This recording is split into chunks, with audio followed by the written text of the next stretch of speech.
El chivatazo dentro del cártel no es algo nuevo, y la captura de El Mayo es un buen ejemplo. Si nos fijamos bien, veremos que el propio hijo de El Mayo lleva cooperando con las autoridades desde 2009. Sorprendentemente, la información que filtró a la policía procedía del propio El Mayo. En este video, te guiaré a través de las revelaciones detalladas que El Mayo ha compartido con la policía. La revelación del hijo de El Mayo durante el juicio del Chapo.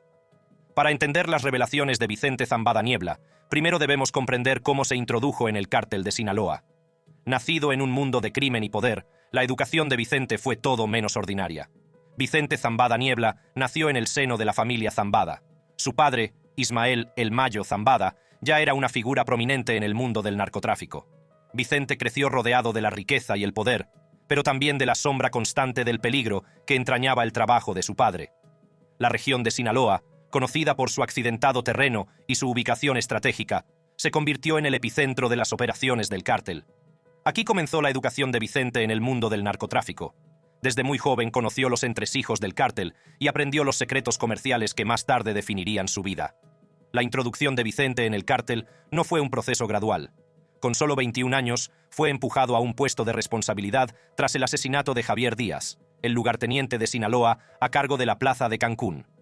En enero de 1996, Díaz esperaba la llegada de un cargamento de 1.600 kilos de cocaína cerca de Cancún. Cuando fue asesinado en Ciudad de México, Vicente intervino para asegurarse de que el cargamento llegaba sano y salvo a su destino. Este bautismo de fuego marcó el comienzo de la profunda implicación de Vicente en las operaciones del cártel. Rápidamente demostró su capacidad, manejando el cargamento con la precisión y la crueldad esperadas en el tráfico de drogas. El éxito de la operación le granjeó la confianza y el respeto de su padre y de otros miembros del cártel. A partir de ese momento, Vicente se mantuvo cerca de su padre, aprendiendo los entresijos del negocio del cártel. Describe este periodo como una inmersión gradual en el mundo del narcotráfico, y poco a poco empecé a involucrarme en los negocios de mi padre, declaró ante el jurado. En el año 2001, Vicente había ascendido hasta convertirse en una figura importante dentro del cártel. En 2001, yo era otro jefe, declaró. Los primeros años de Vicente en el cártel estuvieron marcados por su estrecha relación con su padre y otras figuras clave, como Joaquín, El Chapo, Guzmán. Vicente conoció a El Chapo a finales de los 80 a través de su padre, antes de la primera detención de El Chapo en 1993. Esta conexión desempeñaría más tarde un papel crucial en las operaciones del cártel. Cuando El Chapo fue encarcelado, Vicente siguió ascendiendo dentro del cártel. Estaba presente en un rancho perteneciente a otro aliado del cártel cuando El Chapo y El Mayo renovaron su asociación tras la fuga de prisión de El Chapo en 2001. Esta fuga, rodeada de misterio y especulaciones, supuso un punto de inflexión para el cártel. Los rumores sobre la fuga de El Chapo del penal de máxima seguridad de Jalisco, conocido como Puente Grande, circularon durante años. Se señaló con el dedo al director de la prisión e incluso al entonces presidente Vicente Fox. Sin embargo, según Vicente, el plan para liberar a El Chapo solo implicaba a un pequeño grupo de conspiradores. Cuanta más gente lo sepa, peor será, dijo. La historia más popular, según la cual El Chapo escapó en un carro de lavandería, es la verdad, dijo Vicente a los jurados, transmitiendo la historia que, según él, El Chapo le contó tras la fuga. Una vez en libertad, El Mayo estaba dispuesto a ayudar a su viejo amigo a recuperarse. Ofreció a El Chapo el 50% de cada kilo que pasara por sus rutas de contrabando. Eran socios en el tráfico de drogas, dijo Vicente a los miembros del jurado. Esta asociación solidificó el vínculo entre El Chapo y El Mayo, asegurando el dominio continuado del cártel. A medida que Vicente Zambada Niebla crecía, su papel dentro del cártel de Sinaloa se ampliaba significativamente. Sus primeras experiencias le habían preparado para el complejo y peligroso mundo del narcotráfico, y rápidamente ascendió a una posición de liderazgo dentro de la organización. Las responsabilidades de Vicente en el cártel eran amplias y variadas. Participaba en casi todos los aspectos de las operaciones del cártel, desde la logística y el transporte hasta las negociaciones y la aplicación de la ley. Su profundo conocimiento de los entresijos del cártel le convirtió en un activo inestimable para su padre, El Mayo. Mientras el cártel seguía creciendo, Vicente detalló uno de los conflictos más tempranos y significativos con la familia Arellano Félix, también conocida como el Cártel de Tijuana. Esta rivalidad comenzó a principios de los años 90 y se convirtió en una guerra brutal. El Cártel de Tijuana, dirigido por los hermanos Arellano Félix, era una de las organizaciones delictivas más poderosas de México en aquella época. Su control sobre las lucrativas rutas de contrabando de Tijuana les convertía en un adversario formidable. En una anécdota espeluznante, Vicente describió un viaje a Tijuana con Amado Carrillo Fuentes, un estrecho aliado de su padre, para negociar la paz entre los dos cárteles. Vicente se quedó en la cocina mientras Carrillo Fuentes hablaba con Benjamín Arellano Félix, uno de los líderes del cártel de Tijuana. La reunión se tensó rápidamente cuando Carrillo Fuentes fue informado de que el cártel de Tijuana planeaba matar tanto a El Chapo como a El Mayo. Benjamín Arellano Félix, furioso por la presencia de Vicente, le gritó en la cara y exigió saber qué hacía allí. Prometió vengarse del cártel de Sinaloa. «Os arrepentiréis de no habernos matado». La reunión terminó abruptamente, y Vicente y Carrillo Fuentes se retiraron apresuradamente al aeropuerto, dejando sus pertenencias en Tijuana. Volaron de regreso a Culiacán, donde el padre de Vicente lo regañó por asistir a la reunión en lugar de estar en la escuela. El conflicto con el cártel de Tijuana acabó con la primera detención de El Chapo en 1993. Sin embargo, la rivalidad no terminó ahí. El cártel de Sinaloa siguió enfrentándose al de Tijuana, lo que dio lugar a numerosos enfrentamientos violentos y asesinatos.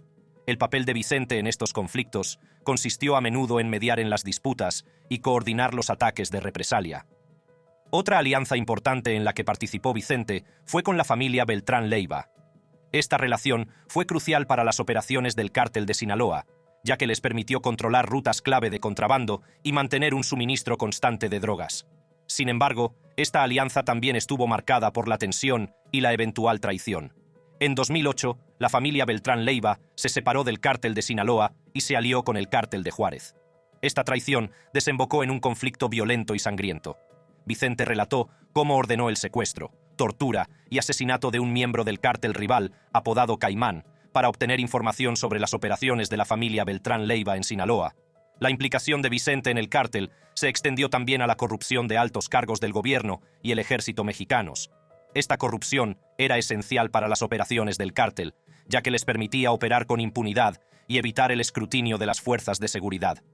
El testimonio de Vicente incluía detalles de reuniones con funcionarios, incluido el jefe de la Guardia Presidencial del entonces presidente Ernesto Zedillo Ponce de León. A lo largo de su estancia en el cártel, Vicente desempeñó un papel crucial en el mantenimiento y la gestión de estas alianzas y conflictos. Su habilidad para navegar por las traicioneras aguas de la política de los cárteles fue un testimonio de su profundo conocimiento del mundo criminal. A menudo se recurría a él para mediar en disputas, negociar acuerdos y coordinar ataques, garantizando así el dominio continuado del cártel.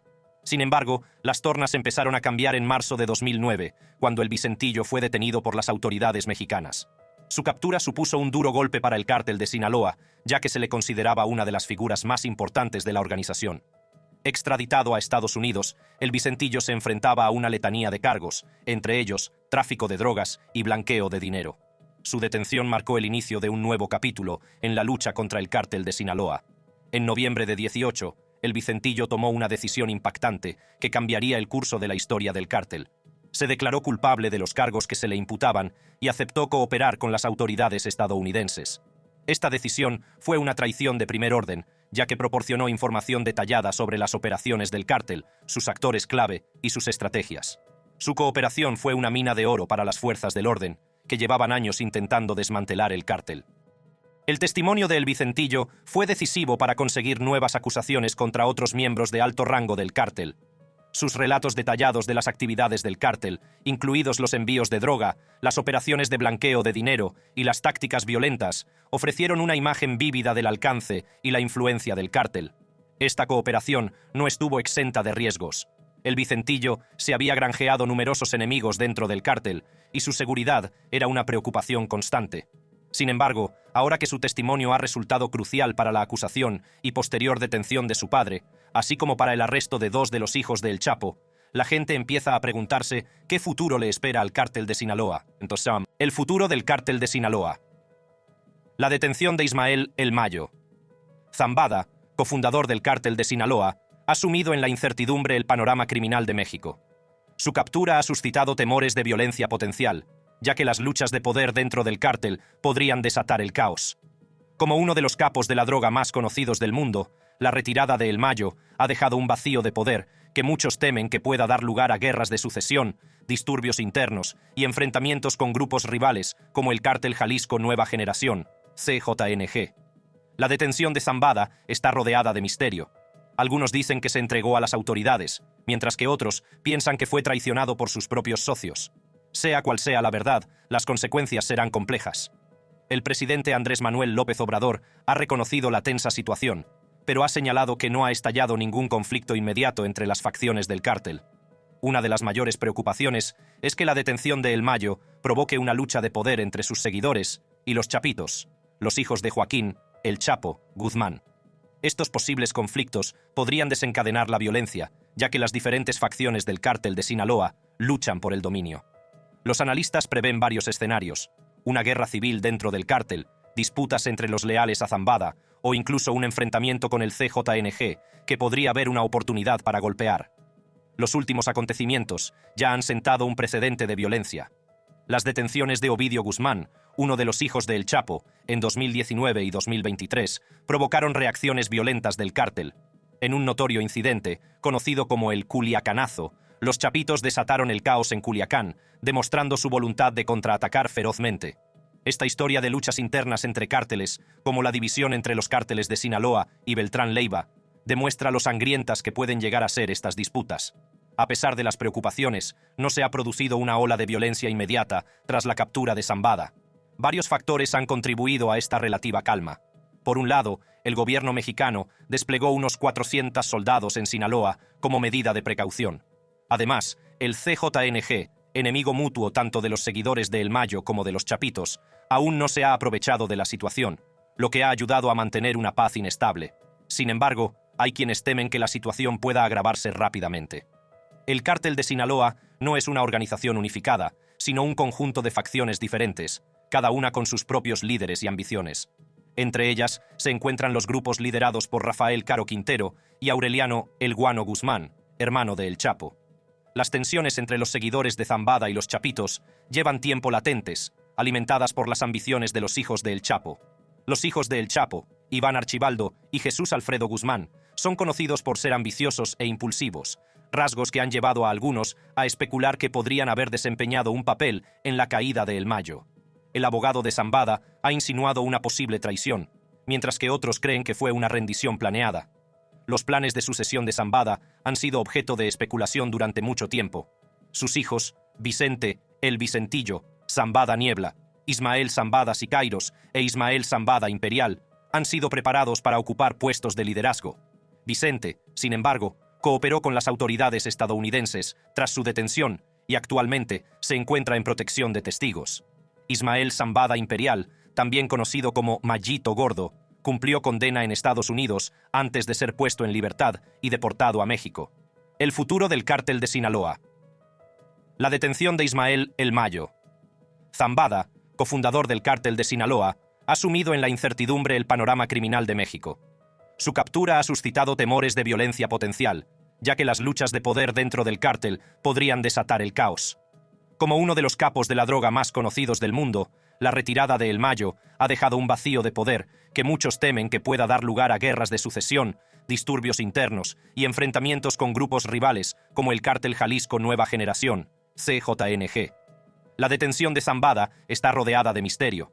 Algunos dicen que se entregó a las autoridades, mientras que otros piensan que fue traicionado por sus propios socios. Sea cual sea la verdad, las consecuencias serán complejas. El presidente Andrés Manuel López Obrador ha reconocido la tensa situación. En los principales cárteles de México, las conexiones familiares son clave para mantener el poder. El riesgo de fragmentación y violencia dentro del cártel aumenta con la presencia de grupos armados como Gente Nueva. La pasada asociación del cártel de Juárez con El Mayo y El Chapo proporciona un telón de fondo histórico para posibles conflictos. La violencia podría extenderse más allá de las luchas internas del cártel. Los analistas han identificado varias señales de advertencia de posibles cambios en el panorama criminal mexicano. Actos de narcoterrorismo contra civiles, ataques a jefes de policía, asesinatos de periodistas, movimientos de las fuerzas de seguridad y aumento de la actividad de agencias estadounidenses, como la DEA en México. Estos indicadores podrían señalar cambios de poder y disputas territoriales. El impacto de la detención de Zambada también se extiende por los canales políticos y diplomáticos. Con la proximidad de las elecciones tanto en México como en Estados Unidos, la situación se complica aún más. A pesar de los cambios de liderazgo en el cártel, se espera que el flujo de drogas hacia Estados Unidos se mantenga estable, ya que las estructuras subyacentes del tráfico siguen vigentes. La verdadera preocupación, sin embargo, es cómo esta detención podría alterar la dinámica de seguridad dentro de México, una nación que ha pagado un alto precio en la guerra contra las drogas con innumerables vidas perdidas. La violencia y la inestabilidad derivadas de los conflictos entre cárteles tienen implicaciones de gran alcance para la región. Mientras tanto, Estados Unidos sigue lidiando con una crisis de sobredosis de drogas, lo que subraya la naturaleza interconectada del problema. En respuesta a estos retos, el presidente López Obrador ha instado a los grupos criminales implicados a actuar con moderación y responsabilidad. Pero la complejidad de la situación y los arraigados intereses en juego hacen difícil predecir un desenlace pacífico. México se encuentra en un momento crucial, la detención de El Mayo. Zambada es una coyuntura crítica para el cártel de Sinaloa y el panorama criminal en general. El país debe navegar cuidadosamente por esta precaria situación para evitar caer en la violencia y el caos. El futuro sigue siendo incierto, y el mundo observa atentamente el desarrollo de los acontecimientos tras la detención de Zambada. En el pasado, la detención de un importante capo de la droga había sumido a México en la agitación. El 17 de octubre de 2019, las fuerzas de seguridad mexicanas lanzaron una operación de alto riesgo para capturar a Ovidio Guzmán en Culiacán, la capital del estado de Sinaloa. La operación se planificó meticulosamente con el objetivo de capturar a Ovidio y asestar un duro golpe a la cúpula del cártel. Las fuerzas de seguridad, compuestas por elementos de la Guardia Nacional y del Ejército Mexicano, actuaron con rapidez para ejecutar el plan. La operación comenzó a primera hora de la tarde, cuando las fuerzas de seguridad rodearon una casa en el barrio de Tres Ríos de Culiacán, donde se creía que se ocultaba a Ovidio. Cuando las fuerzas se acercaron, se encontraron con una fuerte resistencia por parte de miembros armados del cártel que estaban decididos a proteger a su líder. Se produjo un intenso tiroteo entre ambos bandos. A pesar de la resistencia, las fuerzas de seguridad consiguieron entrar en la casa y detener a Ovidio Guzmán. La detención supuso una importante victoria para el gobierno mexicano, pero la situación se descontroló rápidamente. La noticia de la captura de Ovidio corrió como la pólvora y el cártel de Sinaloa movilizó sus fuerzas para tomar represalias. La violencia no tuvo precedentes. Se informó de que los miembros del cártel habían utilizado armas de gran calibre e incluso granadas propulsadas por cohetes. Los enfrentamientos causaron numerosas víctimas, tanto entre el personal de seguridad como entre los civiles atrapados en el fuego cruzado. La situación era desesperada y el gobierno mexicano se encontró en una situación precaria. A medida que la violencia se intensificaba, el presidente Andrés Manuel López Obrador se enfrentaba a una difícil decisión. La seguridad de los ciudadanos de Culiacán estaba en juego, y las fuerzas de seguridad estaban en inferioridad numérica y de armamento. En una medida controvertida, el presidente ordenó la liberación de Ovidio Guzmán para evitar un mayor derramamiento de sangre y proteger vidas inocentes. Este tipo de situaciones hacen que uno se pregunte hasta qué punto era poderoso el cártel y qué llevó a la caída de uno de sus líderes más escurridizos. La caída de El Mayo. La historia de Ismael, El Mayo. Zambada comienza en el pequeño pueblo de El Álamo, enclavado en las escarpadas montañas de Sinaloa, México. Nacido en 1948, Zambada creció en un mundo en el que el tráfico de drogas no era solo un negocio, sino una forma de vida. Las duras realidades de la Sinaloa rural, combinadas con las limitadas oportunidades económicas, empujaron a muchos jóvenes hacia el lucrativo pero peligroso mundo del narcotráfico. Desde muy joven, Zambada conoció los entresijos del narcotráfico. Empezó cultivando marihuana a pequeña escala y aprendió rápidamente los entresijos del negocio. Su agudo intelecto y su mente estratégica le diferenciaron de sus compañeros. En los años 70, Zambada ya se había hecho un nombre en la floreciente industria del narcotráfico, trabajando junto a figuras tan conocidas como Miguel Ángel Félix Gallardo, el padrino del narcotráfico mexicano. Miguel Ángel Félix Gallardo, ex policía convertido en capo de la droga, fundó el cártel de Guadalajara a finales de los 70. El cártel ascendió rápidamente al poder, controlando la mayoría de las rutas de tráfico de drogas hacia Estados Unidos. La asociación de Zambada con Félix Gallardo le proporcionó una experiencia y unos contactos inestimables.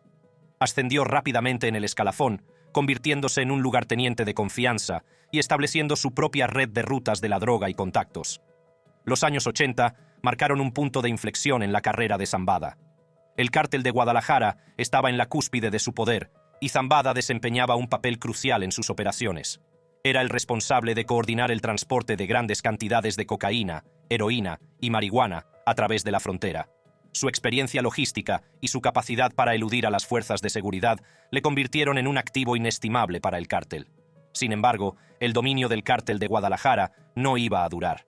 En 1989, Félix Gallardo fue detenido, lo que provocó la desintegración del cártel. Este vacío de poder dio lugar a nuevas facciones, y Zambada vio la oportunidad de establecer su propio imperio. Junto con Joaquín El Chapo Guzmán y Héctor Luis Palma Salazar, Zambada cofundó el Cartel de Sinaloa, que pronto se convertiría en la organización de narcotráfico más poderosa del mundo. La formación del Cártel de Sinaloa marcó el comienzo de una nueva era en el narcotráfico mexicano. Zambada, El Chapo y Palma Salazar unieron sus amplias redes y recursos, creando un cártel altamente eficiente y brutalmente eficaz. Las operaciones del Cártel de Sinaloa eran vastas y sofisticadas, y traficaban con drogas por valor de miles de millones de dólares a Estados Unidos y otros países. El papel de Zambada en el cártel era el de un cerebro. Mientras el Chapo se convertía en la cara pública de la organización, Zambada prefería operar desde las sombras. Su carácter solitario y su meticulosa planificación le permitieron evitar su captura durante décadas. Era conocido por su modestia y a menudo viajaba solo o con un mínimo de seguridad, pasando desapercibido para evitar ser detectado. A pesar de su perfil bajo, la influencia de Zambada en el cártel era inmensa. Era responsable de supervisar la logística del cártel, asegurándose de que los cargamentos de droga llegaran a su destino sin interferencias de las fuerzas de seguridad. Su capacidad para forjar alianzas con otras organizaciones delictivas y funcionarios corruptos consolidaba aún más su poder. La mente estratégica de Zambada y su despiadada eficacia le convirtieron en una de las figuras más formidables del mundo del crimen organizado. Margarito J. Flores, uno de los narcotraficantes más prolíficos de Estados Unidos, recuerda su primer encuentro con Zambada en el año 2005. El Chapo siempre será el Chapo, pero hay alguien que es un poco más grande, dijo Flores, destacando la reverencia y el miedo que Zambada infundía entre sus compañeros. Flores describió a Zambada como un hombre de pocas palabras, pero de inmensa presencia, alguien capaz de dominar una sala con solo una mirada. A medida que el cártel de Sinaloa crecía en poder, también lo hacía la reputación de Zambada. Se le llegó a conocer como el capo en la sombra, un hombre capaz de orquestar envíos masivos de droga y eludir su captura con facilidad. Su ascenso al poder estuvo marcado por la astucia, las alianzas estratégicas y una búsqueda implacable del control. Pero, como veremos, incluso las figuras más escurridizas pueden acabar siendo llevadas ante la justicia. El cártel de Sinaloa no estaba exento de conflictos internos. Las luchas de poder y las traiciones eran habituales, ya que las distintas facciones se disputaban el control. La habilidad de Zambada para navegar por estas aguas traicioneras fue un testimonio de su astucia y su mente estratégica. Forjó alianzas con figuras clave, tanto dentro como fuera del cártel, para mantener su posición de poder. Quienes trabajaron estrechamente con Zambada lo describen como un maestro de la manipulación. Sabía cómo enfrentar a las distintas facciones, asegurándose de que nadie pudiera desafiar su autoridad. Su capacidad para mantener el control sobre una organización tan vasta y compleja fue un factor clave del éxito del cártel. A pesar de los numerosos intentos de las fuerzas de seguridad por capturarlo, Zambada siguió siendo escurridizo. Su hijo, Vicente Zambada Niebla, fue detenido en 2009 y más tarde cooperó con las autoridades estadounidenses, revelando secretos de las operaciones del cártel. Sin embargo, El Mayo siguió eludiendo su captura. Las fuerzas de seguridad que persiguieron a Zambada a lo largo de los años lo describieron como un maestro de las operaciones discretas. Era conocido por su imprevisibilidad y a veces viajaba ligero de equipaje o incluso solo en vehículos discretos. Esto le convertía en un objetivo difícil para las autoridades. Con el paso de los años, surgió una nueva generación de líderes en el cártel de Sinaloa. Los hijos de El Chapo, conocidos como los Chapitos, empezaron a imponer su influencia. Joaquín Guzmán López, Iván Archibaldo Guzmán Salazar y Jesús Alfredo Guzmán Salazar estaban decididos a continuar el legado de su padre. Esta nueva dinámica añadió otra capa de complejidad a la política interna del cártel. A pesar de las luchas internas por el poder, el cártel de Sinaloa siguió prosperando. La capacidad de Zambada para adaptarse a las circunstancias cambiantes y superar a sus rivales garantizó que el cártel siguiera siendo una fuerza dominante en el tráfico mundial de drogas. Sin embargo, la búsqueda incesante de poder y control acabaría provocando su caída. El impactante giro de los acontecimientos se produjo en julio del año 24. Surgieron informes de que Zambada había sido secuestrado por Joaquín Guzmán López, uno de los hijos de El Chapo, y entregado a agentes federales estadounidenses cerca de El Paso, Texas. La traición asombró al mundo y marcó el fin de una era para el cártel de Sinaloa. El abogado de Zambada afirmó que su cliente había sido secuestrado por la fuerza, pero algunas fuentes sugirieron que Zambada había negociado en secreto su entrega. Independientemente de la verdad, la captura de El Mayo Zambada fue una victoria monumental para las fuerzas del orden y un golpe devastador para el cartel de Sinaloa. Las fuerzas del orden que participaron en la operación la describieron como una captura única en la vida. La coordinación entre las autoridades estadounidenses y el hijo de El Chapo no tuvo precedentes. Algunos expertos creen que la decisión de Guzmán López de entregar a Zambada fue un movimiento estratégico para ganarse el favor de las autoridades estadounidenses y asegurarse una sentencia más indulgente. Zambada se declaró inocente de una serie de cargos federales, entre ellos tráfico de drogas, blanqueo de dinero y dirección de una empresa criminal continuada. Su captura marcó el final de una persecución de décadas y la caída de una de las figuras más escurridizas del mundo de la delincuencia organizada. La dinámica interna del cártel de Sinaloa y la captura final de El Mayo Zambada son un testimonio de la implacable búsqueda del poder y de la compleja red de alianzas y traiciones que definen el mundo de la delincuencia organizada. A pesar de su astucia y su mente estratégica, el reinado de Zambada llegó a su fin, dejando un legado de violencia, corrupción y el indecible sufrimiento de innumerables vidas afectadas por las operaciones del cártel. La captura de El Mayo Zambada marcó el final de una era para el cártel de Sinaloa. Mientras el mundo sigue lidiando con el impacto del narcotráfico, la historia de El Mayo sirve de crudo recordatorio de hasta dónde pueden llegar los individuos por el poder y de la perdurable lucha por la justicia. Así, llegamos al final de este vídeo. Para ver más vídeos interesantes como este, haz clic en las tarjetas de tu pantalla.